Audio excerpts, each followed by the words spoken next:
Bismillahirrahmanirrahim. Yang keempat teman-teman sekalian, untuk menambah rezeki kita adalah memperbanyak istighfar. Secara khusus masalah istighfar. Karena ada sebuah hadis Nabi SAW yang berbunyi, bisa saja rezeki seorang hamba tertahan, ya, ditahan oleh Allah, belum dikasih, ditahan dulu karena dosa yang dia lakukan. Karena dosa yang dia lakukan. Jadi dosa itu bisa menahan. Bisa saja kita mau coba masuk proyek, gagal, coba istighfar kepada Allah SWT. Ya? Jadi memang ada dosa yang mengganjal, intinya begitu. Pernah ada 3 orang datang kepada Hasan Basri rahimahullah, seorang ulama tabi'in yang masyhur. Datang 3 orang ini, dan Hasan Basri ini juga terkenal dengan kesolehannya. Kalau ngomong selalu surga, neraka, rahmat dan taubat dan azab. Itu saja berputar perkataannya Hasan Basri rahimahullah. Jadi orang sering datang ke rumahnya minta nasihat. Ada 3 orang datang satu hari, antri di rumahnya. Yang satu masuk mengatakan, wahai imam, wahai kiai, wahai ustaz, saya sudah lama menikah dengan istri saya ini, tapi belum dapat anak. Sudah 10 tahun nikah nggak dapat anak. Kami sudah ikhtiar ke tabib ini, minum itu, tapi belum juga Allah takdirkan. Apa saran anda? Maka kata Hasan Basri, perbanyak istighfar. Perbanyak ya, bukan kerjakan istighfar, perbanyak. Terus lisanmu, astagfirullah wa atubu ilaih, astagfirullah terus diucapin. Jangan berhenti. Jadi, maka kemudian keluar orang tersebut. Masuk orang kedua mengatakan, wahai imam, saya sudah lama kena penyakit di perut saya, sakit terus. Kalau sakit saya sampai nggak bisa tahan, rasanya pengen mati saja karena sakitnya. Sudah coba berobat ke sana sini nggak sembuh-sembuh. Apa saran anda? Kata Hasan Basri, perbanyak istighfar. Perbanyak istighfar. Amalin, pulang. Datang orang ketiga mengatakan, wahai imam, saya sudah lama bekerja banting tulang. Mayoritas waktu saya sehari kerja keras, tapi saya tidak pernah kaya seperti fulan. Ditunjuk orang kaya di kota itu, di kota Basra, di Irak. Apa saran anda? Kata Hasan Basri, perbanyak istighfar. Pulanglah 3 orang ini. Lalu kemudian istri Hasan Basri bertanya, wahai suamiku, ketiga orang ini tadi butuh satu mungkin dikasih modal, mungkin satu ditunjukkan tabib yang tepat, mungkin obat. Kenapa anda cuma suruh istighfar saja? Kenapa nggak istighfar diikutin dengan yang lainnya? Dikasih modal, dikasih obat. Kata Hasan Basri, wahai istriku, tidakkah kau dengar kalau mereka sudah ikhtiar dan sekarang tinggal mereka terbuntu, tertutup di sebuah pintu yang mereka tidak tahu bagaimana jalan keluarnya. Maka saya mengingat firman Allah dalam surah Nuh. Surah Nuh ini surah nomor 71 ya. Ayatnya ayat 10 sampai ayat 12. Nabi Nuh alaihissalam berkata kepada kaumnya tentang istighfar. Surah Nuh surah nomor 71 ayat 10 sampai ayat 12. A'udzu billahi minasyaitonir rajim, faqultu astaghfiru rabbakum innahu kana ghaffara yursilis samaa'a 'alaikum midrara wa yumdidkum bi amwalin wa banin wa yaj'al lakum jannatin wa yaj'al lakum anhara. Kata Nabi, kata Allah Subhanahu wa taala, Nuh berkata kepada kaumnya, istighfarlah, minta taubatlah kepada Tuhan kalian, sesungguhnya Dia Maha menerima taubat hamba-hambanya. Manfaatnya Dia akan menurunkan untuk kalian dari langit midrara. Midrar, kata para ulama tafsir, bisa berarti hujan yang lebat, bisa berarti rezeki yang non-stop, terus dikasih sama Allah bertubi-tubi. Dan dengan istighfar Allah akan memperbanyak harta dan keturunan kalian, dan Allah akan jadikan kebun-kebun kalian lebat, dan Allah akan suburkan juga seluruh sungai-sungai kalian. Jadi di sini manfaat daripada istighfar. Ada kisah yang lain teman-teman sekalian, kisah Imam Ahmad rahimahullah. Imam Ahmad rahimahullah dari 4 mazhab tadi, Abu Hanifah, Malik, Syafi'i dan Ahmad. Ahmad bin Hanbal muridnya Imam Syafi'i. Mazhab yang keempat. Imam Ahmad rahimahullah di akhir hidup beliau ulama besar hadis. Di akhir hidup beliau pernah terlintas di benaknya untuk mendatangi sebuah kota di Irak. Kenapa ke sana nggak tahu. Pokoknya pengen ke sana gitu. Imam Ahmad pergi ke sana. Tiba di kota itu, tapi saya tidak temukan dalam riwayat ini kota apa yang dimaksud. Tiba di kota itu, Imam Ahmad tiba azan maghrib. Lihat masjid, ada satu masjid, masuk masjid itu sholat berjamaah. Orang nggak tahu dia, karena zaman dulu orang tidak ada foto, tidak tahu lihat bagaimana wajah siapa orang ini, nggak kenal. Habis sholat maghrib, Imam Ahmad duduk sedikit baca Al-Quran. Azan isya dia ikut sholat. Selesai isya, Imam Ahmad pergi ke pojok masjid, mau geletak tidur. Marbot masjid datang, dekatin. Wahai syekh, syekh ini dalam bahasa Arab 3 artinya. Bisa hal dan 3. Bisa orang tua, syekh. Bisa orang alim, bisa orang kaya. Jadi tidak selamanya kalau antum dipanggil di Saudi syekh dianggap orang alim. Bisa saja orang tua, gitu kan. Dipanggil, hai syekh, orang tua maksudnya. Ngapain anda di sini? Kata Imam Ahmad, saya musafir, nggak kenal orang siapapun di kota ini. Besok pagi saya mau pergi, nggak ada tempat nginap, saya mau nginap di sini. Karena zaman dulu nggak ada penginapan kayak kita sekarang, banyak hotel segala gitu. Kata marbotnya nggak bisa, masjid nggak boleh tidur. Kata Imam Ahmad, saya didorong-dorong keluar dari masjid. Orang ini nggak tahu kalau ini Imam Ahmad, kalau tahu mungkin diundang ke rumahnya. Tapi ini marbot, masya Allah, istiqomah nih gitu.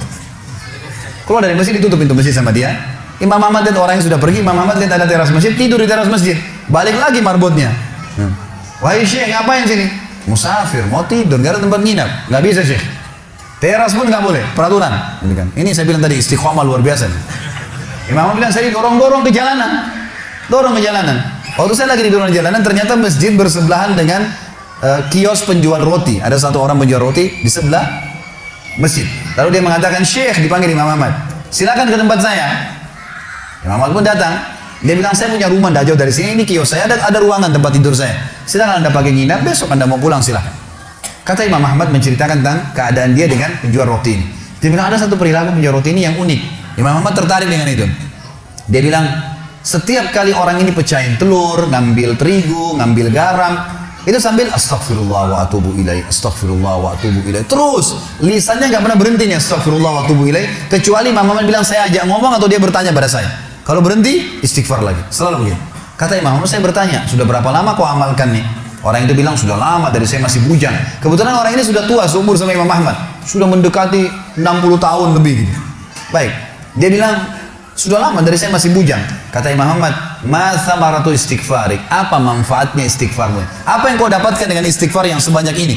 Kata dia, tidak ada apapun yang saya minta kepada Allah kecuali diijabah. Apa saja saya minta Allah kasih, tinggal satu yang belum Allah kasih. Kata Imam Ahmad, apa itu? Dia bilang, saya minta dipertemukan sama Imam Ahmad. Lah ya, kisah nyata. Imam Ahmad mengatakan, Allahu Akbar, istighfarmu lah yang membuat saya datang ke kota ini, tidak tahu kenapa. Istighfarmu yang membuat marbot masjid mendorong-dorong saya keluar masjid. Istighfarmu yang mendatangkan saya ke tempat ini, tempat praktekmu, ke rumahmu. Karena saya adalah Ahmad bin Hanbal. Saya adalah Ahmad ibn Hanbal. Bagaimana istighfar teman-teman sekalian mendatangkan rezeki yang luar biasa. Permintaan apapun didatangkan. Seorang alim ulama biasa didatangin, ini malah didatangkan sama Allah ke tempat orang ini karena istighfarnya. Jadi memperbanyak istighfar manfaatnya sangat besar. Hadis Bukhari kata Nabi SAW, siapa yang mulazamah selalu istighfar, Allah akan jadikan jalan keluar dari masalahnya dan Allah akan berikan rezeki dari tempat tidak disangka-sangka. Yang kelima teman-teman sekalian, untuk mendatangkan rezeki adalah ketakwaan. Takwa sudah saya jelaskan tadi subuh tentunya, tapi kita ringkaskanlah kepatuhan kepada Allah. Allah bilang kerjakan, kerjakan. Allah bilang tinggalkan, tinggalkan. Wajib atau sunnah kerjakan semua, yang haram dan makruh tinggalkan. Udah, hidupnya untuk agama sudah. Ini namanya takwa. Orang yang bertakwa Allah janji untuk berikan kepadanya rezeki. Di antaranya dalilnya adalah surah At-Talaq. Ini sudah tadi pagi kita jelaskan, At-Talaq surah 65, ayatnya ayat 2 dan ayat 3. Kata Allah Subhanahu wa taala, "A'udzubillahi minasyaitonir rajim, wa may yattaqillaha yaj'al lahu makhraja." Siapa yang bertakwa kepada Allah, Allah akan berikan jalan keluar yang luas dari masalahnya, wa yarzuqhu min haitsu la yahtasib. Dan Allah berikan rezeki dari tempat yang tidak disangka-sangka, gitu kan? Jadi jelas sekali takwa akan mendatangkan rezeki itu sendiri. Kemudian yang selanjutnya yang keenam adalah tawakal. Bertawakal kepada Allah. Ada beda tawakal dengan tawakul, ya. Tawakal ini teman-teman sekalian menyerahkan hasil usaha kita, ya, menyerahkan hasil setelah berusaha. Kalau tawakul menyerahkan, ya, sebelum ada usaha. Contohnya begini, ada riwayat Bukhari menjelaskan ada seorang sahabat Badui dari padang pasir, sahabat Nabi SAW, datang bawa untanya, datang ke masjid ingin dengar ceramah. Begitu tiba depan masjid, dia tidak mengikat untanya, dia mengatakan tawakkaltu 'ala Allah. Saya bertawakal kepada Allah. Dia nggak ikat, dibiarin untanya. Lalu dia masuk ke dalam masjid. Begitu masuk kakinya dalam masjid, baru satu kakinya masuk ke masjid, yang satu masih di luar, untanya lari. Dikejar sama dia. Unta ini teman-teman sekalian hewan yang susah sekali untuk ditangkap. Karena unta ini bisa hidup di padang pasir 3 hari 3 malam, nggak makan, nggak minum. Lari unta itu, dikejar sama dia, nggak dapat. Sudah capek, dia nggak bisa dapat lagi, untanya sudah lari, dia kembali ke masjid, pengajian Nabi SAW sudah bubar. Unta hilang, ilmu hilang. Dia masuk masjid, dia sedih. Lalu Nabi SAW tanya dia, kenapa kamu? Dia bilang, ya Rasulullah, kisahnya begini. Kata Nabi SAW, kamu salah. Iqilha, ikat dulu untamu, wa tawakkal Allah. Baru tawakal. Kunci dulu mobil dan motormu, baru tawakal. Kalau kita niatkan tawakal, Allah akan jaga. Allah SWT akan jaga. Di dalam ayat Al-Quran tadi surah At-Talaq sama surah nomor 65 ayat 3 Allah mengatakan wa may yatawakkal 'ala Allahi fahuwa hasbuh. Siapa yang bertawakal kepada Allah, maka Allah akan jadi pencukup baginya. Kata ulama, pemberi rezekinya, gitu kan, penolongnya, gitu, penyembuh penyakitnya, dan seterusnya. Itu namanya, itu mana daripada hasbu. Yang ketujuh teman-teman sekalian, silaturahim. Silaturahim ini penyebab datangnya rezeki dan memperbanyak. Perlu kita ketahui, silaturahim ini istilah dalam agama kita khusus bagi orang yang punya hubungan darah saja. Bukan semua orang muslim, gitu kan? Kalau seorang muslim umumnya kita mengatakan ukhuwah, persaudaraan. Kalau sila artinya hubungan, rahim hubungan darah, hubungan darah. Makanya kata Nabi SAW, telusuri jalur nasab kalian. Saya sarankan sini teman-teman, mulai malam ini kalau bisa, coba ingat-ingat siapa kakeknya, ayah kakeknya. Kalau ada orang tua kita yang masih hidup, tanya, buat jalur nasab. Karena Nabi SAW mengatakan, telusuri jalur nasab kalian. Kakek kita siapa, ayahnya siapa, berapa bersaudara, nikah sama siapa, saudara-saudaranya, punya anak siapa. Jangan sampai kita ketemu sepupu kita di jalan, nggak tahu gitu. Ada rahim dengan kita, gitu kan. Kata Nabi SAW, telusuri jalur nasab kalian, karena akan memudahkan kalian silaturahim. Silaturahim. Jadi ini harus yang punya hubungan kerabat ya, hubungan darah. Dalam riwayat Bukhari Muslim yang lain, kata Nabi SAW, kata seorang sahabat, waktu dia bawa satu kantong dirham, dia bilang, ya Rasulullah, saya punya sekantong dirham, saya mau sedekahkan. Ada dua orang target saya. Yang satu muslim umum, tidak ada hubungan kerabat sama saya. Yang susah, yang satu muslim, punya hubungan kerabat sama saya dan susah. Yang mana saya bantu? Kata Nabi SAW, kalau kau bantu yang punya hubungan kerabat denganmu, maka kau mendapatkan dua pahala. Pahala sedekah dan pahala silaturahimnya. Dan puncak silaturahim teman-teman sekalian adalah kedua orang tua kita. Teman-teman di sini yang pendatang, ya. Juga tentu yang mukim, yang orang yang memang asli di sini. Kalau orang tua Anda masih hidup, jangan sia-siakan. Kejar sedekah paling afdal ke mereka tuh. Silaturahim teman-teman sekalian, pakai stopwatch kalau antum merasa terganggu pekerjaan. Telepon sehari 1 menit aja. 1 menit aja. Telepon tuh ayah, ibu, tanya kabarnya. Ayah, ibu baik, ada kebutuhan? Oh nggak ada nak, baik doain ya. Mereka bilang semoga kau selamat nak, sudah luar biasa.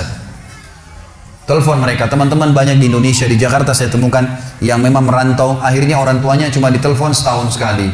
Ah gampang, nanti kalau Idul Fitri mudik sekalian ketemu. Tapi kalau teman-temannya tiap hari telepon, kalau nggak telepon temannya dimarah-marahin, kenapa nggak telepon, tiap hari dicari. Ini gimana cara? Padahal orang tua itu puncak silaturahim. Teman-teman coba renungin. Ada seorang syekh di Saudi, di Jeddah, dia lagi isi pengajian. Kemudian saking pentingnya dia tahu ya, ini orang tua bagaimana. Dia bilang, saya ditelepon oleh seorang laki-laki. Dia bilang, saya nggak kenal. Laki-laki ini bilang, Syekh, tolong bantu saya nih, apa jalan keluarnya? Sejam lagi saya akan divonis oleh pengadilan, di penjara 10 tahun karena saya difitnah. Difitnah. Data-data palsu semua dikasih ke pengadilan dan saya difitnah. Apa saran Anda nih? Kira-kira apa yang saya harus lakukan nih supaya Allah bisa menyelamatkan saya? Kata Syekhnya ini, saya dengar ceramahnya, dia bilang begini. Menarik sekali kisahnya. Dia bilang, apa kau masih punya orang tua yang hidup? Kata orang itu, ayah saya sudah meninggal, ibu saya ada. Kata syekhnya, kau masih bisa keluar dari pengadilan? Dia bilang masih bisa. Baik, sekarang kamu keluar dari pengadilan, singgah di restoran terbaik yang kau temuin, kemudian temuin ibumu, ajak makan siang ibumu. Kata dia, Syekh, sejam lagi saya divonis penjara 10 tahun. Bagaimana bisa mau makan lagi sama orang tua? Kata syekhnya, kalau kau mau jalanin saran saya, jalanin itu. Anak ini dalam kondisi dia bingung, tidak tahu apa dia, maka dia pun singgah di restoran, kemudian dia pergi ke rumah ibunya. Setengah jam kemudian kata Syekh, saya ditelepon. Syekh, jazakallah khair, semoga Allah balas Anda dengan kebaikan. Kata Syekh, kenapa? Dia bilang, saya baru ditelepon oleh pengadilan, ternyata orang yang membuat fitnah buat saya terbongkar kedoknya dan dia sekarang akan divonis 10 tahun. Dan semenjak saya masuk di sini, saya makan sama ibu saya, sekarang saya depan ibu saya, dari pertama saya masuk, terus lisannya ibu saya mendoakan, semoga kau selamat nak, terima kasih kau sudah datang bawa makanan, hanya membawa makanan. Orang tua kita teman-teman sekalian tahu menilai penghasilan, tahu menilai pemberian anak kita. Pemberian kita, tidak pernah orang tua itu diberi sesuatu yang sederhana, seperti teman kita masih bisa marah, atau pasangan kita masih bisa merengut. Orang tua selalu berterima kasih dengan apapun yang kita berikan sedikit. Ada seorang anak di Jeddah, meninggal dunia.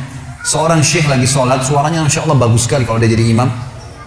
Saya banyak cerita tentang Saudi karena saya pernah kuliah di sana teman-teman. Jadi bukan karena Saudinya. Kalau Anda punya cerita di Indonesia mungkin bisa terjadi di mana-mana tentunya. Saya cerita tentang ini karena saya tahu gitu. Di Jeddah ini ada satu orang syekh, suaranya bagus. Kalau sholat Jumat penuh masjid. Kalau dia jadi imam, masya Allah suaranya gitu. Dia juga kalau khutbah, hampir semuanya orang nangis kalau bicara masalah akhirat, khusyuk. Jadi dia ikhlas sekali gitu. Dia cerita dalam salah satu khutbahnya, saya dengarkan ceramahnya. Dan ini tradisi saya suka dengar ceramah-ceramah, walaupun saya sudah sering isi ceramah, gitu kan. Kita tidak boleh batasi dengan ilmu. Selalu kita merasa haus dengan ilmu itu. Maka saya dengar ceramah dia mengatakan pada saat saya salah satu Jumat, saya lagi jadi imam, di rakaat kedua, pas sujud pertama ada suara gemuruh tengah-tengah masjid. Dia bilang lalu saya salam, saya tanya, saya pakai mic, kenapa itu ada apa? Dia bilang Syekh ada orang jatuh tadi waktu sholat sujud rakaat kedua sujud pertama jatuh. Kata Syekhnya berikan dia ruang biar dia bernafas dan tolong antar. Beberapa ikhwah tolong antar ke rumah sakit terdekat. Waktu diantar kata dokternya orang ini sudah mati setengah jam yang lalu. Maksudnya pada saat dia lagi sujud di hari Jumat, gitu kan? Ini luar biasa. Kata Syekhnya, ini jelas-jelas husnul khatimah. Hadis Nabi SAW, siapa yang meninggal hari Jumat tidak akan kena fitnah kubur, dan juga dia mati dalam keadaan sholat. Jelas dari ibadah, apalagi lagi sujud kepada Allah SWT. Lalu dia bilang datang adiknya, mengambil jenazah kakaknya, lalu saya bilang, ini kakakmu datang jauh-jauh sholat di sini karena dia mau sholat dengan saya. Dia mau dengar ceramah, dia mau dengar suara bacaan Al-Quran. Maka saya minta, tolong izinkan saya memandikan jenazahnya. Kata adiknya, baik, silakan. Datanglah Syekh ini ke rumahnya, dimandikan jenazahnya. Kemudian malam takziah pertama, dan disunahkan 3 malam takziah. Malam takziah pertama kata Syekhnya, setelah selesai jamu tamu-tamu semua, gitu kan, tamu datang mendoakan, mereka membawa makanan lalu mereka pulang. Lalu kata Syekhnya, saya tanya adiknya, kakakmu ini sebenarnya apa sih perbuatan amal dia yang paling menurut kamu Allah ridhahi sampai Allah tutup dengan husnul khatimah begini? Dia bilang, Syekh, kami punya orang tua, ayah kami sudah meninggal, ibu kami masih ada hidup, dan kami 6 orang bersaudara semuanya bakti dengan ibu kami. Tapi kakak saya ini punya kelebihan plus. Setiap kami datang ke rumah ibu kami pasti dia yang paling pertama ada. Sisirin rambutnya, aturin bajunya, laki-laki ngurus gitu. Orang tuanya ibunya dirawat betul sama dia. Dia bilang sampai kalau sisirnya patah dia yang gantiin, sampo, sabun semua dia yang siapin, semuanya diperhatikan. Maka kata Syekhnya, pantas Allah tutup dengan husnul khatimah. Pantas Allah tutup dengan itu. Dan teman-teman, apa yang melarang anda mengirimkan misalnya dari Bali di sini atau dari Denpasar ini ada rezeki, kirimkan ke Jawa. Keluarga kita tahu di sana ada sampo, tahu di sana ada sabun, tahu. Kenapa kalau kita paketin dari sini khusus buat mereka? Maka luar biasa. Mungkin kita korbanin 500.000, 300.000, teman-teman sekalian sudah cukup. Orang tua kita mendoakan kita seumur hidupnya. Bagaimana kalau setiap bulan kita rutinkan, gitu kan? Harusnya kita lakukan seperti itu. Ini puncak silaturahim. Setelah itu datang kerabat-kerabat yang lainnya. Kata Nabi SAW, siapa yang ingin diberkahi umurnya, di sini sering diterjemahkan dalam buku Indonesia, siapa yang ingin dipanjangkan umurnya, gitu kan? Sebenarnya tidak ada kata-kata panjang umur ya, karena umur sudah ditentukan, 60 ya 60. Tapi di sini maksudnya diberkahi. Jadi kalau dia punya 60 tahun, dia sering silaturahim, dengan ada orang lain punya umur 60 tahun tidak silaturahim, kita temukan yang sering silaturahim ini akan berkah hidupnya. Sudah banyak bangun masjid, sudah banyak kegiatan-kegiatan sosial, Allah berkahi umurnya. Siapa yang ingin diberkahi umurnya dan diluaskan rezekinya, maka dia sebaiknya melanjutkan silaturahim. Yang ke-8, haji dan umrah. Haji dan umrah. Jadi teman-teman sekalian, kalau ada kelebihan rezeki selalu lowongkan. Sudah pernah haji Ustaz, haji lagi kalau ada kesempatan. Sudah pernah umrah Ustaz, umrah lagi, nggak masalah. Sudah 2 kali, 10 kali, 100 kali, nggak masalah. Karena kata Nabi SAW, haji dan umrah yang dikerjakan secara berkesinambungan, rutin, akan menghilangkan kesusahan hidup dan kemiskinan. Kata ulama, lawan miskin adalah kaya. Lihat kaya. Akan menghilangkan kesusahan hidup dan kemiskinan sebagaimana api menghilangkan karat dari besi. Jadi tidak ada orang yang pulang haji umrah itu kemudian miskin. Insya Allah tidak ada. Rutinkan. Saya tahu ada satu pengusaha di Jakarta, Masya Allah, Allah berkahi, sudah tua sekali. Mungkin umurnya sekarang sudah mendekati 90 tahun, 80 tahun lebih, tapi masih sehat, masih jalan, banyak usahanya masih jalan. Dan saya dapat informasi dari berita yang saya bisa percaya, dia Masya Allah 3 minggu di Indonesia, seminggu selalu di Mekah sama Madinah. 1 bulan itu, 3 minggu Indonesia, 1 minggu di sana, ibadah sama istrinya berdua. Udah, tiap minggu. Subhanallah, buildingnya banyak di Jakarta, disewain orang, dijual beli, lalu untung, Masya Allah, dibuka rezekinya oleh Allah SWT. Jadi sering umrah, sering haji teman-teman sekalian. Kalau ada yang bilang sama saya, Ustaz, mana yang saya dahulukan? Saya mulai modal usaha atau saya umrah sama haji? Jawaban saya umrah sama haji. Kecuali Anda pertemukan dengan utang lain. Utang harus wajib didahulukan daripada ibadah-ibadah seperti ini. Tapi kalau enggak, maka lakukanlah umrah itu. Saya pernah bilang sama satu jemaah saya, waktu saya lagi umrah teman-teman sekalian, dan kalau ada memang teman-teman yang pas mau ikut ibadah umrah yang saya bimbing, nanti bisa ditanyakan kepada saya atau tanya kepada teman-teman panitia, saya akan informasikan. Karena di bulan Januari nanti saya ada bimbing umrah, Februari ada, Maret ada, April, tapi tentu travelnya berbeda-beda ya. Saya tidak fokus satu travel. Jadi saya memang pindah ke beberapa travel yang kira-kira bisa menjalankan program yang saya inginkan. Karena nanti di sana kalau saya bimbing harus setiap hari ikut taklim, gitu kan? Itu syaratnya. Jadi habis asar ikut taklim supaya memang mereka pulang bisa bawa ilmu. Ringkas cerita teman-teman sekalian, umroh dan haji ini kalau kita kerjakan maka akan sangat membantu untuk mendatangkan rezeki. Ada seorang jemaah pernah umroh dengan saya dari Irian kebetulan. Saya pernah dakwah sampai ke Irian, alhamdulillah. Kemudian dia dengar saya mau umroh, dia datang, sekeluarga ikut.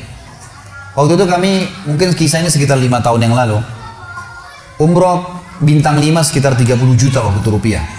Dia tinggal satu kamar sama saya tanya, Pak, bayar berapa umrohnya? 30 juta Ustaz, 32 juta waktu itu. Mahal nggak Pak? Dia bilang ya sedang lah, karena memang dia orang mampu. Terus saya bilang, Pak mau nggak kita hitung-hitung uang yang 32 juta yang Bapak keluarkan, anggap 35 juta itu dengan pahala yang Bapak dapatkan. Dia bilang, memang bisa Ustaz. Saya bilang, ya ada dalilnya saja. Baik, bagaimana rasionalnya? Saya bilang, baik kita hitung. Sekarang kebetulan waktu itu lagi di Mekah kebetulan. Pulang dari sholat duhur, nunggu waktu asar. Saya bilang, Bapak sudah tahu belum ada hadis Nabi SAW yang berbunyi, sholat di Masjid Haram Mekah sama dengan 100.000 kali dibandingkan tempat lain. 100.000 kali. Saya bilang kalau kita ambil sholat wajib Bapak, ya. Sholat wajib satu hari 5 kali. Dan ini satu hari cuma 1 kali. Subuh cuma sekali, duhur cuma sekali, asar cuma sekali, semua cuma sekali. Berarti kalau kita hitung 100.000 kali sama dengan 100.000 hari. Kalau kita hitung-hitung rasionalnya, 100.000 hari, 100.000 dibagi jumlah hari setahun, 365 hari, akan keluar angka kurang lebih kalau saya tidak salah 274 tahun. Berarti satu kali sholat di Masjid Haram Mekah sama dengan 274 tahun sholat di Indonesia. Gitu kan? Itu kalau sholat sendiri. Kalau sholat berjamaah, hadis Nabi SAW berbunyi, sholat seseorang di antara kalian di rumahnya, di pasarnya, dibandingkan sholat di masjid, maka pahala perbandingannya 25 kali lipat. Kalau 25 kali lipat teman-teman sekalian, 274 tahun dikali 25, itu keluar angka kurang lebih 6.500 tahun. 6.500 tahun, ini bukan waktu yang sedikit. Belum hadis Nabi yang berbunyi, sholat sendiri dibandingkan dengan sholat berjamaah, perbandingannya 27 derajat. Kata Abdullah bin Abbas, 1 derajat radhiyallahu anhu, 1 derajat ke derajat yang di atasnya, ya, itu jaraknya 500 tahun. Berarti sholat sendiri dengan berjamaah bedanya 12.000 tahun, gitu kan? Ini luar biasa fadilahnya. Coba kalau kita sholat 6.500 tahun dibagi 32 tahun, 32 juta atau 35 juta, berapa nilainya? Belum sudah masuk include tiket pesawatnya, hotelnya, makannya, belum lagi kita dapat pahala-pahalanya, gitu kan? Belum pengalaman-pengalaman, kita bisa kunjungin wilayah Uhud perangnya Nabi SAW, belum bisa mengunjungi kuburan Nabi SAW, mengunjungi kuburan Baqi, kuburan para sahabat dan seterusnya, banyak fadilah. Jadi banyak hal yang didapatkan, gitu kan? Baik, jadi haji dan umrah salah satu faktor penambah rezeki. Yang ke-9, hijrah. Hijrah ini teman-teman sekalian, hijrah dari wilayah non-muslim ke wilayah muslim. Kalau kita dapat sebuah wilayah yang kita tidak bisa sama sekali ibadah, gitu kan? Maka jangan bertahan di situ. Kalau tidak bisa ibadah, kalau bisa ibadah, alhamdulillah. Ini sering saya ingatkan teman-teman kita yang masih hidup di luar negeri, yang memang mereka hanya karena gengsi. Lain kalau duta, penuntut ilmu nanti dia balik, lain. Atau lahir di sana mungkin. Tapi kalau orang datang hanya untuk kerja, maaf, saya bukan mendaunkan semangat orang yang mau kerja luar negeri, bukan. Tapi kalau mau, pergilah ke negara-negara Islam. Karena negara non-muslim ini ada konsekuensinya, gitu kan? Ada konsekuensi. Kata Nabi SAW, Ana bari'un mimman asya baina adhurul musyrikin. Kata Nabi Muhammad SAW, saya berlepas diri dari orang yang sengaja hidup di tengah-tengah orang musyrik. Maksudnya apa? Mereka kalau ibadah susah, ya sudah resiko kamu. Nanti hari kiamat kau nggak bisa bilang sama Allah, ya Allah tidak ada tempat sholat, nggak bisa. Siapa yang suruh kamu ke sana, gitu kan?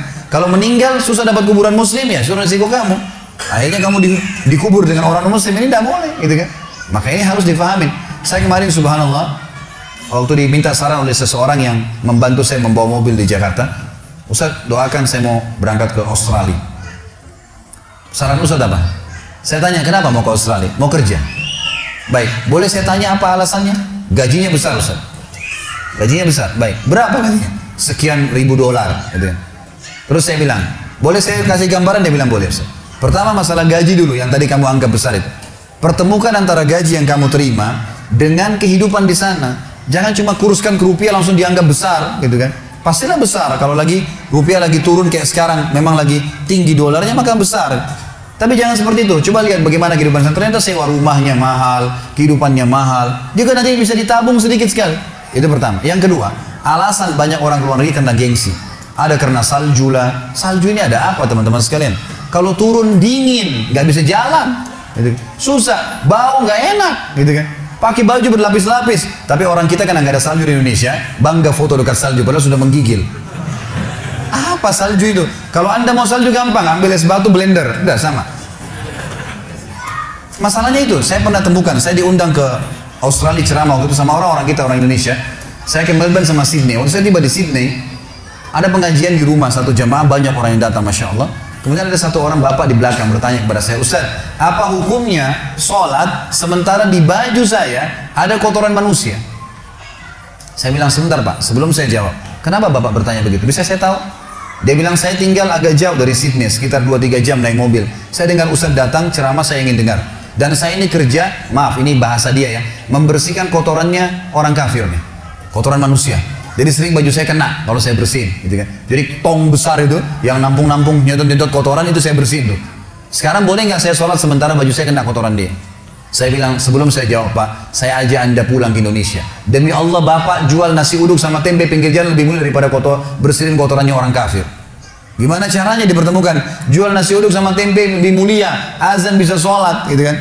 Dan kalau anda tanya hukum syar'inya jelas nggak boleh. Baju kena setes kencing aja nggak boleh pakai sholat, apalagi kotoran manusia. Ya, malah lebih tidak bisa gitu. Tapi seperti itu teman-teman sekalian, banyak orang yang sengaja datang ke wilayah non muslim untuk tinggal hanya karena gengsinya. Saya sudah keliling beberapa negara teman-teman sekalian. Saya sampaikan berita gembira, Indonesia negara kita luar biasa. Luar biasa. Cuaca sepanjang tahun berdekatan. Saya waktu tinggal di Saudi, 7 tahun dari SMA sampai S1 teman-teman sekalian. Kalau musim dingin, saking dinginnya 5 derajat, 4 derajat. Kalau mau tidur, itu selimutnya kita dudukin dulu tuh. Hangat, baru dipakai tidur. Kalau enggak kayak nusuk-nusuk. Susah, 2 bulan, 3 bulan, dingin sekali. Kalau musim panas, 55 derajat. Pecah-pecah bibir, kaki pecah, panas. Gitu kan? Luar biasa. Saya diundang ke Australia pas musim dingin. Dingin, pakai baju berlapis-lapis, mau sholat subuh luar biasa dinginnya. Gitu kan? Kita subhanallah paling panas 35, 37 gitu kan. Itu sudah luar biasa dianggap panasnya. Tapi yang standar ya ada 28 ya. Dingin pun maksimal mungkin 25 yang standar. Kalau tempat-tempat puncak-puncak gunung mungkin memang dingin. Tapi ini standar. Kita bisa pakai jaket, bisa pakai baju kaos, bebas. Yang luar biasa, azan kita dengar di mana-mana. Di Indonesia ini mic-nya berantem gitu kan. Sini azan, sini azan, sini. Kita keluar jam 12 lewat 10 Jumat, keluar jam 12 masih dapat saf pertama tuh. Saya kemarin di Australia diundang ceramah, khutbah Jumat. Ustaz khutbahnya besok ya? Baik. Jam berapa Jumat Pak? Jam 12.10. Saya udah siap-siap dari jam 11. Jam 12 lewat 10 baru dijemput. Loh ini mau khutbah nih. Pas datang saya bilang, loh Pak 12.10 loh ini. Dia bilang, enggak Ustaz, di sini Jumatnya kita tunda sampai jam 1. Loh kenapa ditunda sampai jam 1 Pak? Kan 12.10 Jumatnya. Iya orang-orang Islam sini pada kerja, nggak bisa istirahatnya jam 1 siang sampai jam setengah 2. Jadi waktu itulah mereka gunakan untuk Jumat. Subhanallah, Jumat pun ditunda gara-gara kerja, gitu kan? Ini gimana ini?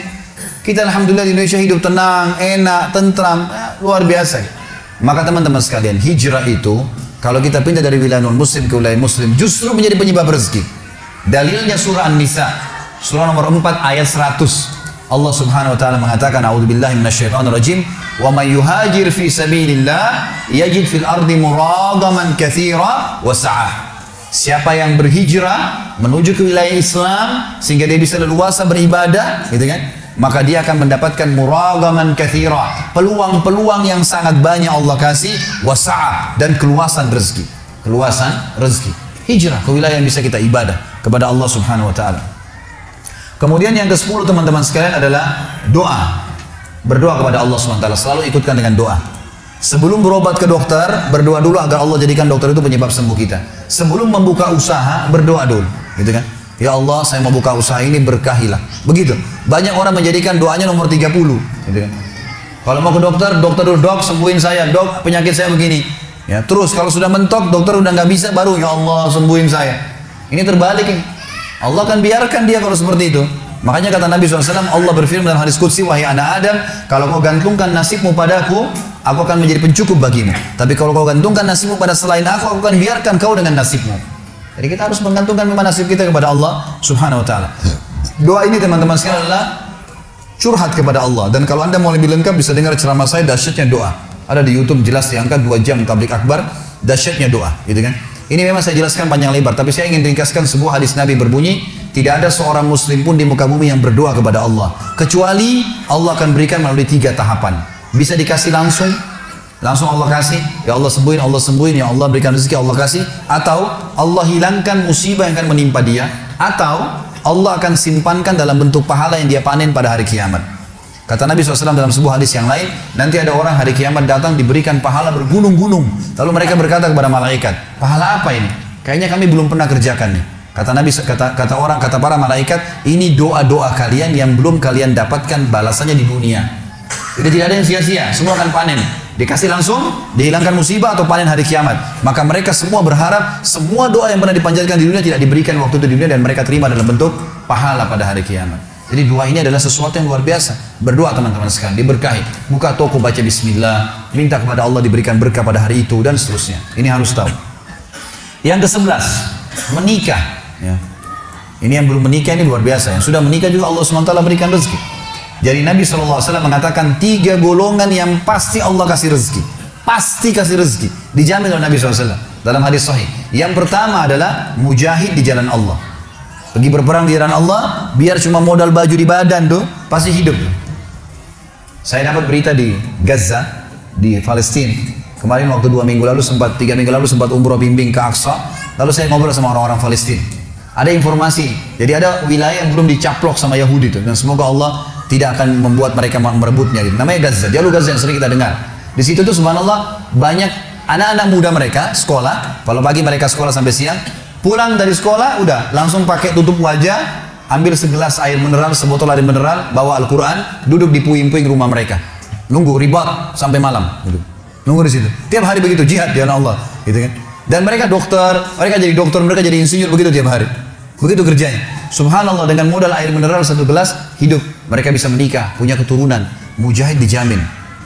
Yang kedua, mu'ahad. Mukatab. Mukatab ini istilah bagi hamba sahaya. Dalam Islam ini ada hukum hamba sahaya ya. Kalau terjadi peperangan antara muslim sama non muslim dan orang Islam memenangkan peperangan, yang ada di pasukan itu menjadi hamba sahaya. Bisa diperjualbelikan dan dibebaskan dalam hukum agama. Dianjurkan untuk bebasin. Islamkan, bebaskan gitu kan. Kemudian juga bisa mukatabah. Mukatabah ini si budak datang kepada tuannya, muslim berkata, saya ingin bebas dari keterbudakan. Apa syaratnya? Tuannya bilang boleh, kau bayar 10 juta rupiah. Lalu budaknya bilang baiklah, saya cicil setiap bulan 1 juta boleh? Kata tuannya boleh. Selama 10 bulan dibayar, maka dia bebas dari keterbudakan. Ini namanya mukatib. Kata Nabi SAW, selain mujahid, mukatib juga Allah akan kasih rezeki. Karena dia mau bebasin dirinya. Dan yang ketiga adalah orang yang menikah karena meninggalkan perbuatan yang haram. Dibukakan rezeki. Kemudian selanjutnya teman-teman sekalian, yang ke-12 ya, adalah memiliki ilmu, pengetahuan. Dan ini harus kita kuasai ilmunya. Jadi apapun bidang yang Anda ingin masuk, gitu kan? Misal pengen jual restoran, pengen buka restoran, kuasai ilmu restoran itu, datang, pelajarin, gitu kan? Apa sih? Baik dari mana sumbernya beli, bagaimana caranya, bagaimana keuntungannya, perhitungannya, kita pelajari. Mau buka toko komputer, toko HP, ini, itu, hotel, apa saja, pelajarin, punya ilmunya. Maka selama itu insya Allah ada ilmunya, kita tahu, Allah SWT akan mudahkan. Cuma hubungkan dengan yang lainnya. Poin ketiga tadi, masalah harus halal dan thayyib, meninggalkan yang haram harus berhubungan dengan masalah ini. Jangan buka usaha ada sumber haramnya. Sesuai dengan statement Imam Syafi'i, siapa yang ingin dunia dia harus punya ilmu. Kalau dia mau sukses dunia harus punya ilmunya. Sukses akhirat punya ilmu, ingin dua-duanya juga harus punya ilmu. Kemudian yang ke-13 teman-teman sekalian adalah memiliki persahabatan dan komunitas yang sehat. Jadi teman-teman, kalau Anda berteman sama pengangguran, maka kita akan terpengaruh jadi pengangguran. Saya kasih contoh begini. Kalau saya tidak merokok, saya berteman sama 10 orang teman-teman saya merokok. Hari pertama, hari kedua, saya tidak merokok nih. Tapi minimal saya sudah terbiasa cium baunya. Seminggu kemudian mereka akan bilang, coba aja sebatang. Ya, sebulan kemudian saya sudah merokok. Setahun kemudian bisa jual rokok. Baik, ini contoh saja. Sebaliknya, saya tidak bisa mengaji. Teman saya 10 orang penghafal Al-Quran. Hari pertama, hari kedua saya malu. Seminggu saya belajar huruf hijaiyah, sebulan bisa ngaji, setahun hafal Quran bersama mereka. Teman-teman itu berpengaruh sekali. Makanya kata Nabi SAW, Al-maru ala dini khalili. Seseorang sesuai dengan agama temannya.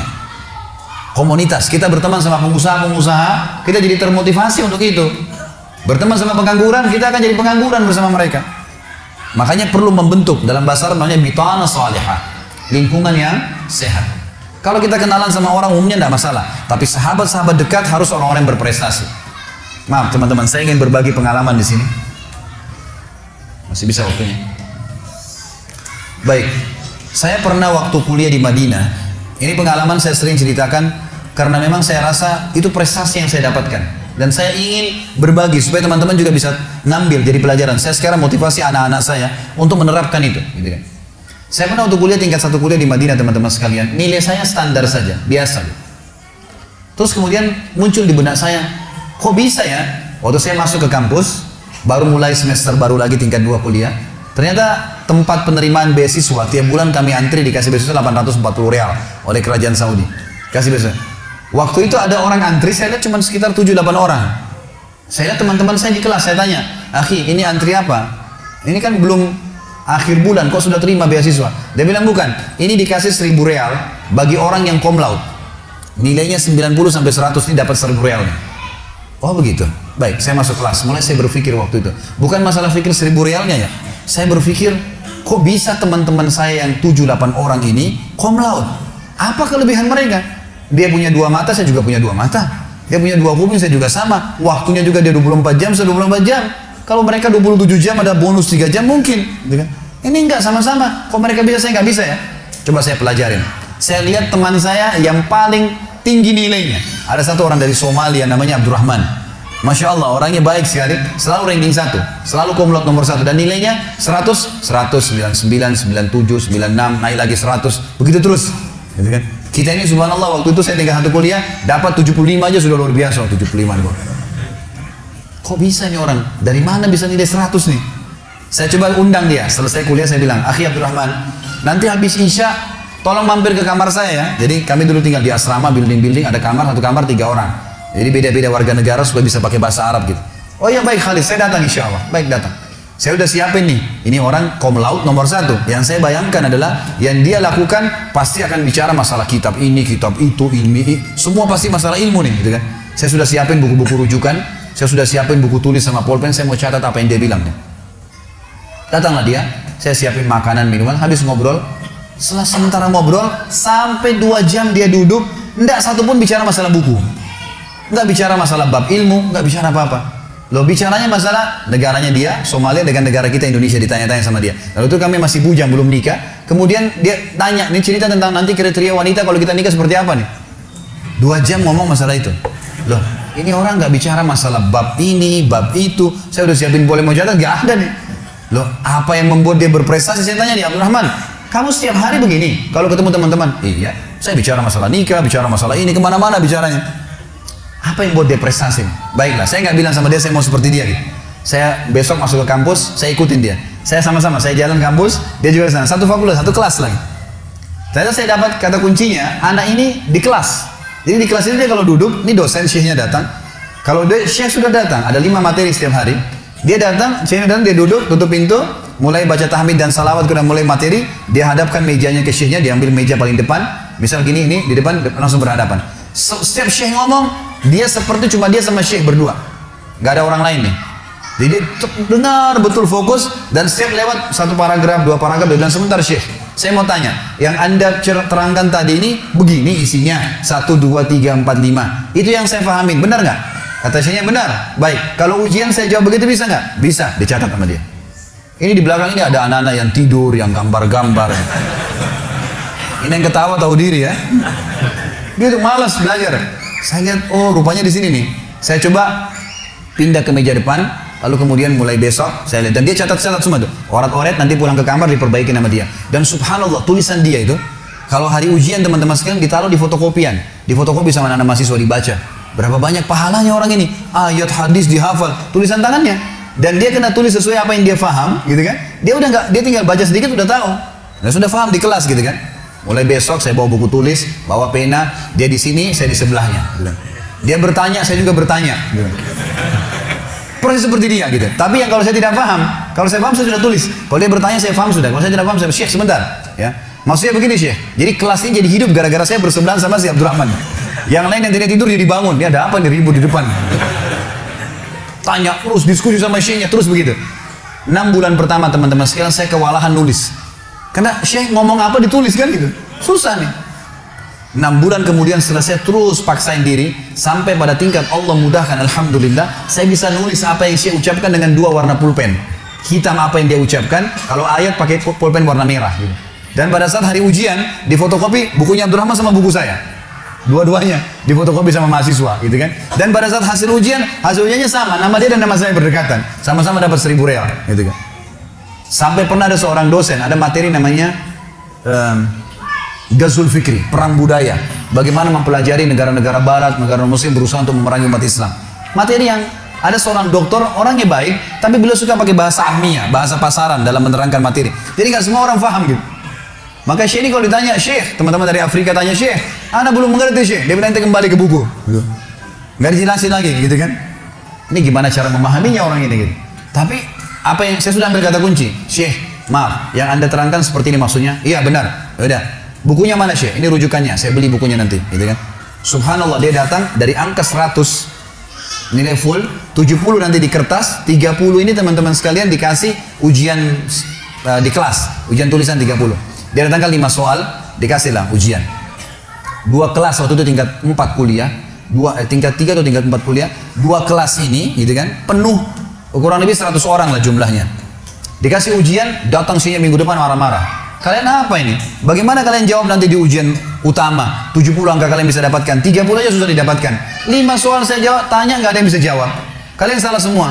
Orang semua balik ke arah Abdurrahman, ke arah teman-teman yang lain ini. Ini mereka pun dianggap salah sama Syekh. Ini gimana nih? Gitu kan? Lalu bagaimana? Terus dia bilang, semua salah kecuali ini nih, bahasa lama dapat 30. Terus saya kaget, teman-teman juga lihat ke saya. Saya tanya, Syekh, saya benar jawab semua. Dia bilang ente benar semua, dapat 30. Setelah itu saya pulang ke kamar, Abdurrahman datang ke saya bawa buku tulisnya. Bahasa lama sini, saya mau tulis. Dia tulis dari saya gitu. Subhanallah, hanya karena berdekatan sama seorang yang pintar, kita jadi pintar tuh. Hanya ikutin caranya dia. Ciplak saja. Bayangkan kalau kita berteman sama yang di kelas tidur di belakang, nyoret-coret, datang kapan mau datang, akan sama dengan mereka. Angka lulus 60, carinya 60. Ya bisa tidak dapat 60 kan? Kalau kejarnya 100 bisa dapat 90. Dan ini luar biasa. Makanya harus kejar bentuk persahabatan yang baik. Itu penting. Baik, selanjutnya yang ke-14 teman-teman sekalian adalah memiliki keterampilan. Tapi kalau yang saya bahasakan gini, kreatif ya, kreatif dan juga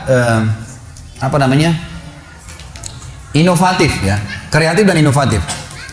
Dalam ilmu bisnis, saya mengambil S2 di manajemen pendidikan dan saya sempat mempelajari pada saat itu.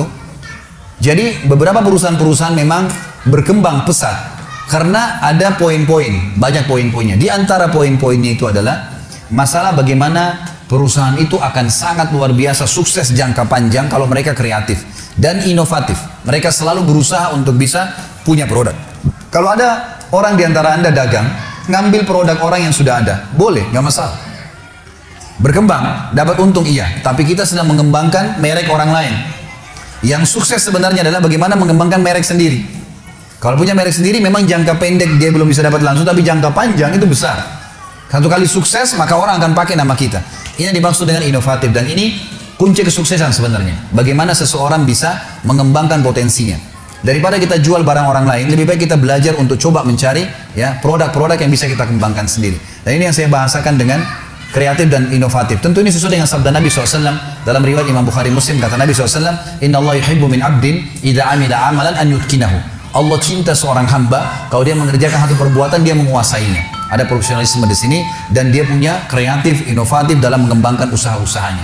Teman-teman kalau lihat ada baju bagus, saya punya pengalaman, saya datangin beberapa teman-teman konveksi dan saya mengatakan kepada dia, akhi boleh nggak?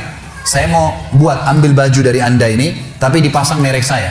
Keberatan nggak? Dia bilang nggak keberatan. Silakan. Asal orderannya sekian misalnya. Baik, saya pakai merek saya jual di Jakarta sekarang merek saya misalnya.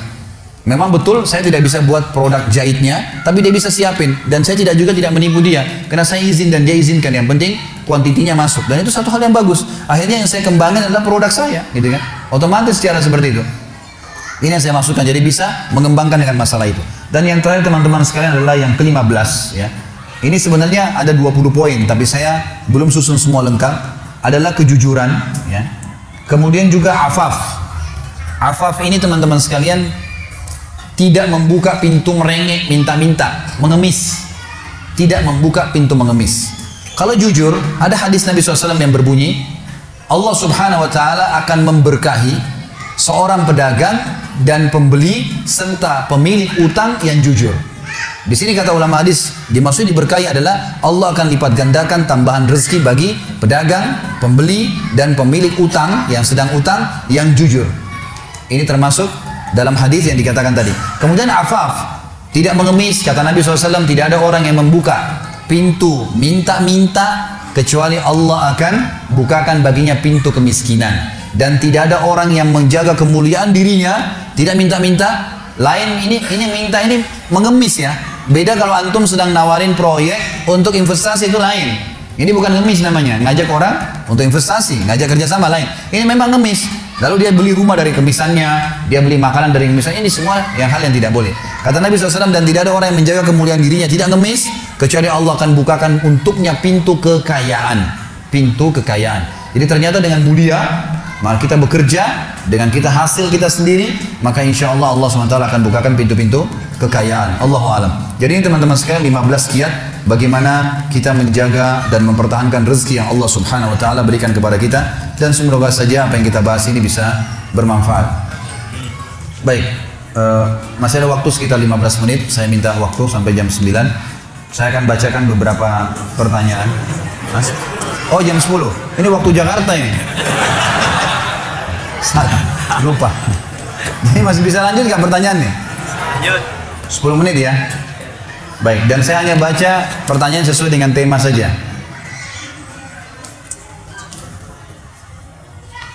Mana nih pertanyaan sesuai dengan tema nih? Ada yang nanya masalah pilkada.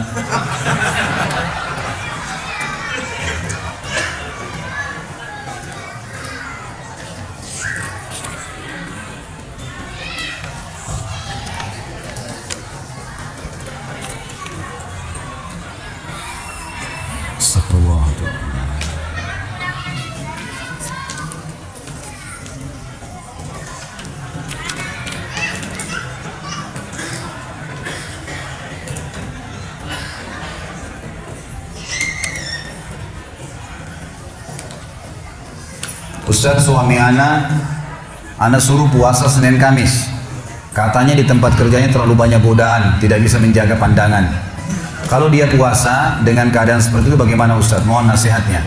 Tentu justru puasa yang mengontrol syahwatnya, gitu kan? Malah semestinya dia berpuasa, sebaiknya berpuasa.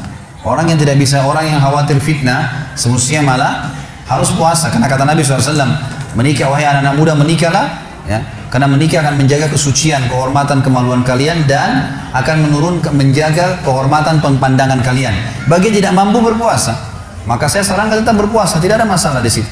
Masalah dia guddul basar, tempat kerjanya banyak fitnah, dia bisa mengontrol kok, asal dia mau sebenarnya, asal dia mau. Dia berbicara dengan tidak harus memandang ya tempat-tempat yang diharamkan oleh Allah SWT, dengan tetap bekerja. Banyak teman-teman di Jakarta seperti itu dan tidak ada masalah bagi mereka.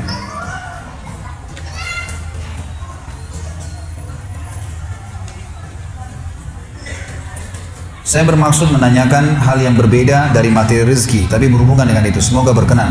Di lingkungan kami ada tradisi arisan kifayah untuk keperluan orang yang meninggal. Bagaimana hukumnya arisan tersebut dan menghadirinya? Terima kasih. Saya tidak ngerti ini seperti apa maksudnya.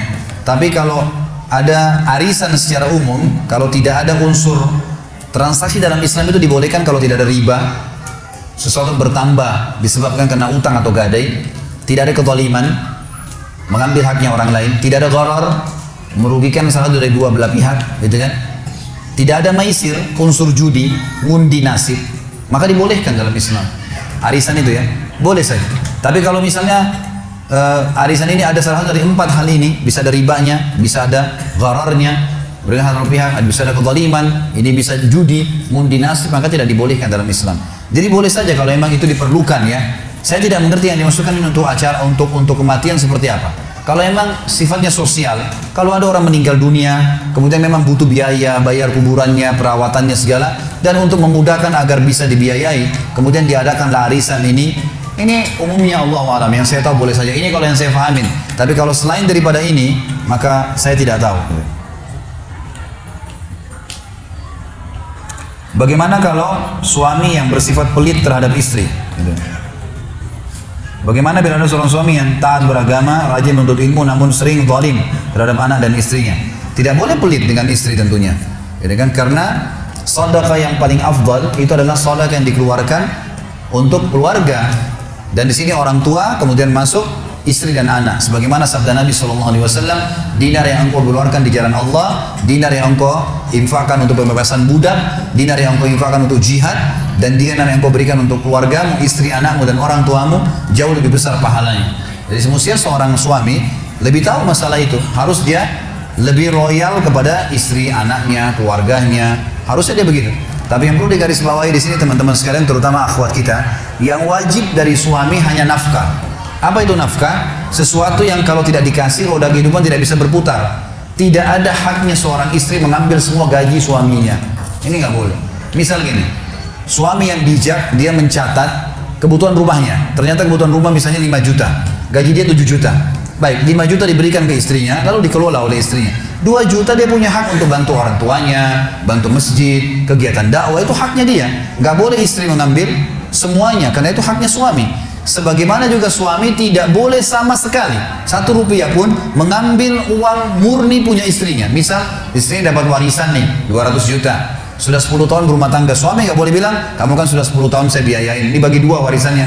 Ini nggak boleh. Istrinya punya modal sebelum nikah, sudah punya pendapatan, punya rekening, ada uang, nggak boleh suaminya minta uang itu. Tapi istri boleh minta, tapi nafkah, nggak boleh lebih daripada nafkah, gitu kan? Yang kalau tidak dikasih tidak bisa berputar roda kehidupan. Tapi bagi suami tentu harus paham, uang yang dikeluarkan untuk keluarganya adalah hal yang paling besar pahalanya. Saya sekarang kerja di bank konvensional, saya sangat ingin resign karena saya tahu riba adalah dosa. Tapi di satu sisi kedua orang tua saya tidak menginginkan saya resign. Apa yang harus saya lakukan? Dan apakah rezeki yang saya dapatkan itu halal atau tidak? Baik, melihat waktu, maka ini pertanyaan kita yang terakhir teman-teman sekalian.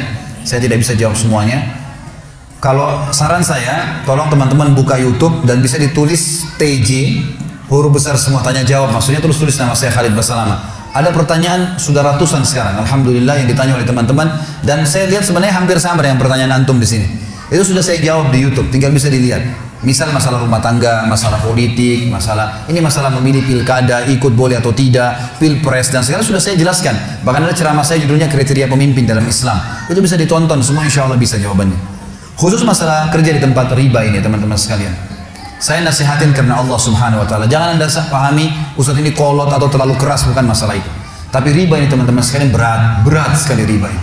Dan memang kalau anda lilitkan diri anda di riba ini, maka sulit untuk lepas. Karena memang sudah Allah katakan sebut dalam Al-Quran, sifat riba memang begitu. Ya ayyuhalladzina amanu la ta'kulur riba adhafan mudha'afa. Hai orang beriman, jangan sampai kau makan riba, karena itu akan terus berlipat buat kalian. Ini berbahaya buat kalian, tidak boleh. Teman-teman sekalian, hadis Nabi renungi. Yang pertama, kata Nabi SAW, 1 dirham riba lebih berat daripada 36 kali berzina. Riwayat yang lain, kata Nabi SAW, 1 dirham riba lebih berat daripada berzina dengan ibu kandung. Ini berat, dan satu-satunya dosa besar yang Allah Subhanahu Wa Taala perintahkan untuk diperangi adalah riba. Allah Subhanahu Wa Taala menyebutkan dalam Al-Quran masalah itu. Allah dan Rasulnya akan memerangi orang-orang yang memakan riba, gitu kan? Jadi teman-teman sekalian, saya kasih pengalaman sebagai penutup materi kita. Ada satu orang teman datang di pengajian, saya kerja di bank konvensional. Alhamdulillah, rata-rata yang saya sudah jelaskan mereka hanya tinggalkan. Orang ini umurnya 30 tahun. Dia bilang, Pak Ustaz, saya kerja di bank konvensional, saya tahu riba, saya sudah dengar ceramah Ustaz, dan berat bagi saya, terbebani. Setiap hari ada beban batin, saya tahu ini nggak boleh. Tapi kalau saya tinggalkan, saya berikan makan, minum, dan mana anak istri saya? Mereka hidup dari saya sekarang. Saya tanya, Mas umurnya berapa? Dia bilang 30 tahun Ustaz. Baik, sudah berapa lama kerja di bank? 3 tahun. Berarti 4 tahun. 3 tahun atau 4 tahun? Anggaplah 3 tahun, berarti 27 tahun yang lalu belum kerja di bank. Saya tanya, 27 tahun yang lalu ini Anda di mana? Dia bilang, saya dari kecil mulai kerja, sekolah, SD, SMP, SMA, kuliah semua dibiayai oleh orang tua saya. Cari-cari kerja sampai akhirnya saya kerja di bank ini. Sebelumnya saya masih kerja freelance kesana sini, sekarang saya terikat dengan kerja ini. Saya bilang, Mas, selama 27 tahun ini Mas makannya dari mana? Minum dari mana? Dari orang tua saya. Pernah berpikir pada saat itu makan minum dari mana? Dia bilang, kalau mayoritas waktu sih tidak. Baik, coba kita rentet sejarahnya. Dari mulai umur Mas masih 0, saya bilang, di rahim ibu. Pertama ditiupkan ruh oleh Allah SWT melalui malaikat di umur 4 bulan di rahim ibu. Sampai 9 bulan di rahim ibu, dalam kantong. Cuman tahu berenam, terendam di situ, dalam air bisa hidup. Ibu kita setengah mati minum, makan, susu yang ada asam folatnya lah, inilah, itulah. Sudah luar biasa makan dan minum. Kemudian kita cuma tahu ditransfer melalui plasenta, saripatinya hidup. Tidak pernah berpikir makan waktu itu kan? Tidak pernah berpikir minum dari mana? Iya benar Ustaz. Baik. Waktu lahir.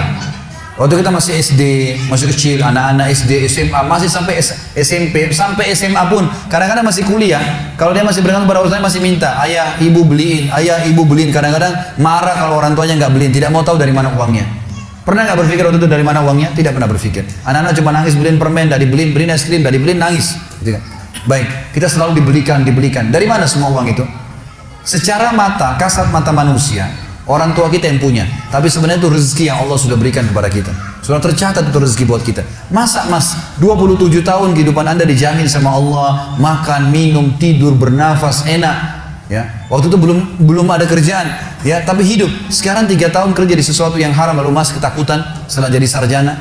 Enggak connect secara rasional, enggak connect gitu. Mesti kita berpikir secara sehat. Dan ingat, saya ingatkan kepada dia dan kepada teman yang bertanya juga dan seluruh muslimin yang masih terikat dengan masalah haram ini. Teman-teman sekalian, ada ayat Allah yang berbunyi, A'udzubillahi minasyaitonirrajim, Innallaha la yughayyiru ma biqaumin hatta yughayyiru ma bi anfusihim. Allah tidak akan mengubah nasib satu kaum sampai mereka mengubah nasibnya sendiri. Kalau anda bilang, saya kalau keluar saya mau berikan makan apa, berarti sama saja anda bilang saya nggak mau keluar, gitu kan?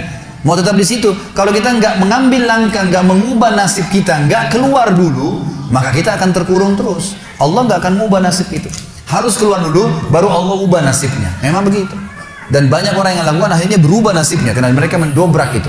Teman-teman, ada sebuah kaidah hidup. Ini pegangi.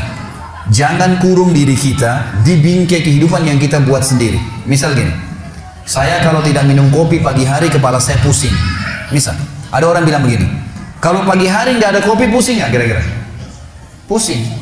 Karena dia sudah sugesti dirinya, kalau nggak ada kopi kepala saya pusing. Teman-teman yang masih merokok, coba tanya, kenapa anda merokok? Saya kalau tidak merokok tidak bisa berpikir. Tidak merokok, saya tidak percaya diri. Dia gantung kepercayaan dirinya pada batang rokok itu. Sehingga kalau dia tidak merokok betul-betul tidak bisa berpikir. Kalau nggak ada kopi betul-betul bisa pusing. Padahal sebenarnya kalau ada air putih, ada susu, minum saja, gitu kan? Nggak ada rokok pun bisa hidup, bisa berpikir.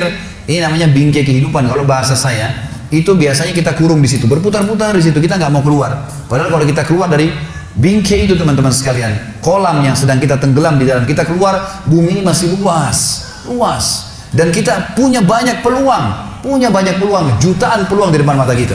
Saya masuk di Gramedia, saya temukan satu counter, ada khusus untuk buku-buku investasi. Itu ada tulisan buku-buku bagus, kreatif sekali. Tulisannya itu memulai usaha dengan modal 5 juta. Ada buku memulai usaha dengan modal 10 juta, 20 juta, 15 juta, 20 juta, per 5 juta tuh naik. Ada buku harganya cuma 20.000, bisa dibaca. Kreatif, coba kembangin, bisa. Tapi Allah tidak akan mengubah nasib kita kalau kita tidak mengubahnya, teman. Harus mengubah dulu. Gitu kan, keluar dulu. Kaki kita kena lumpur, jangan bilang saya mau bersihin di atas lumpur, susah. Lumpurnya ada, keluar dulu baru bersihin kakinya. Maka jadi bersih kaki itu, gitu kan. Tapi kalau dalam lumpur kita siram airnya percuma, gitu kan. Lumpurnya tetap ada, maka harus keluar dulu memang. Dengan keyakinan sebuah hadis sebagai penutup. Kata Nabi SAW, "Man taraka syai'an lillah abdalahu khairan min." Siapa yang meninggalkan sesuatu niat ikhlas karena Allah, Allah akan gantikan yang lebih baik. Untuk orang tua anda, nasihatin baik-baik. Dan ada hadis Nabi yang berbunyi, tidak ada ketaatan pada makhluk yang berbau maksiat kepada Khalik. Orang tua kita kalau larang kita pindah dari bank konvensional, ini riba, haram, nggak boleh dipatuhi orang tua, gitu kan? Orang tua suruh seorang muslim buka jilbabnya, nggak boleh dipatuhi ini. Kepatuhan hanya pada hal yang tidak bau maksiat kepada pencipta, itu boleh. Kita lagi sholat wajib, orang tua kita panggil, nggak boleh kita berhenti. Tapi kalau lagi sholat sunnah boleh. Jadi harus difahamin bagaimana memahami hukum-hukum syar'i itu. Allah a'lam. Semoga Allah memudahkan anda dan seluruh muslimin untuk keluar dari keterkaitan pada hal-hal yang haram ini.